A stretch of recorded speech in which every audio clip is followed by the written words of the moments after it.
The moon hung low in the ink-black sky, casting elongated shadows through the dense pine forest. John, an adventurous soul seeking solace in the embrace of nature, had set up camp alone, miles away from civilization. As he sat by the crackling fire, the nocturnal symphony of the forest unfolded around him. An owl hooted in the distance, its call echoed through the trees. The flames danced before John's eyes as he poked at the burning logs with a stick. He took a sip from his steaming tin cup, the bitter coffee warming him against the night's chill. His mind wandered to the day's hike through the towering pines and across the bubbling stream. He felt more at peace here than he ever did in the noisy, crowded city he called home. As the last embers of the fire died out, John unrolled his sleeping bag and crawled inside. The forest was quiet now, except for the occasional rustling of a nocturnal creature in the brush. John gazed up at the stars glinting like diamonds against an endless velvet sky.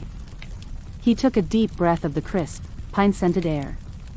As his eyelids grew heavy, he felt a sense of contentment. Here, he could be truly free.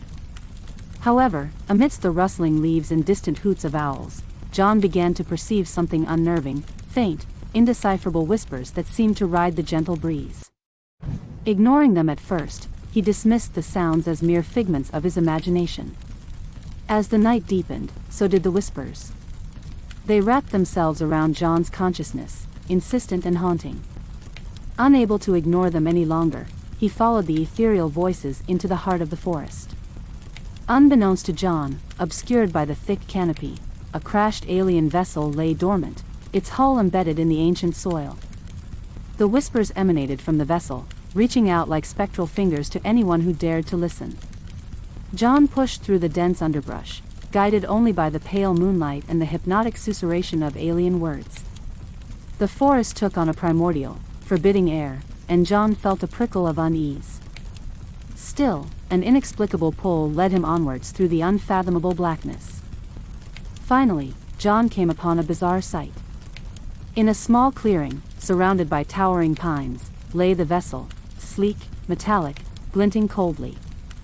The unearthly whispers had become an insistent chant, pulling John toward the alien craft. John stumbled into the small moonlit clearing, pine needles and twigs crunching under his boots. His flashlight beam illuminated something alien and foreboding, a device pulsing with an ominous crimson glow that felt strangely alive. He approached cautiously, pulse hammering in his ears.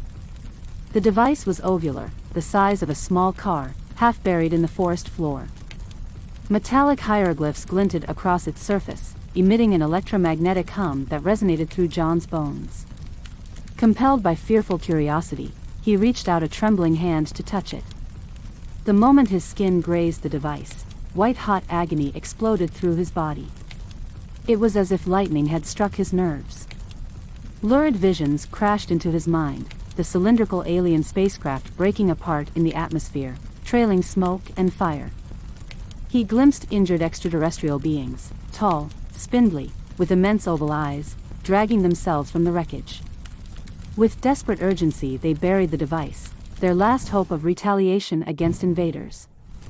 John wrenched himself free of the vision, the pain fading.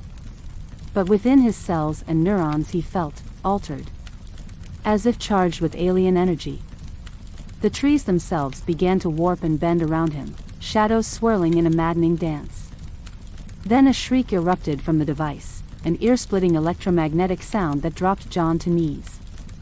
He clamped his hands over his ears, but still that drill-like wail pierced into his skull.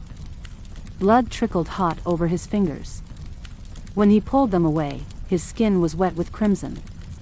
The distorted darkness itself then seemed to congeal into shapes, tall, spindly, eyes glinting with ancient intelligence and violence.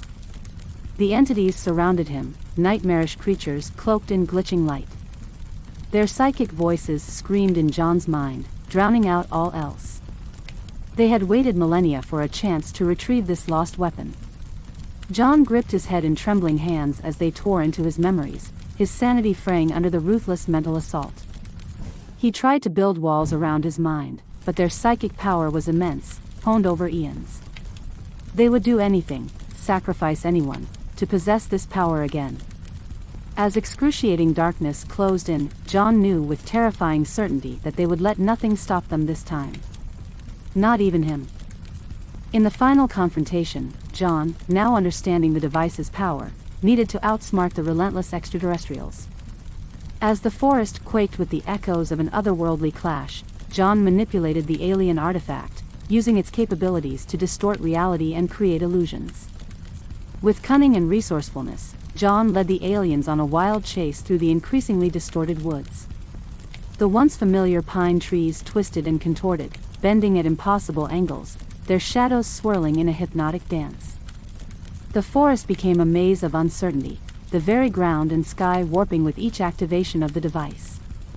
John's mind raced as he struggled to stay steps ahead of the alien minds probing his. He caught glimpses of their true insectoid forms in the flickering light, onyx exoskeletons, antennae twitching, silver claws outstretched. Their thoughts bombarded his brain, accompanied by unintelligible screams of the cosmos. In the climax, John burst from the forest, the cloaked alien vessel looming large in the rocky clearing beyond. With a final surge of mental energy, he activated the device. Blinding white light erupted in all directions, bathing the landscape in its transcendent glow. Seizing his chance, John slipped away into the night. Behind him, reality collapsed in on itself, the forest folding inward like a black hole. As John scrambled down the mountainside, a resonant thrum reverberated across the valley. Turning back, he witnessed the last vestiges of the alien craft vanish into particles, consumed by the distorted space-time its creators had traversed. As morning rays peeked over the valley, John staggered towards civilization, the glowing artifact clenched tightly in hand. The whispers and the chaos ceased, leaving only the chattering birds to break the dawn calm.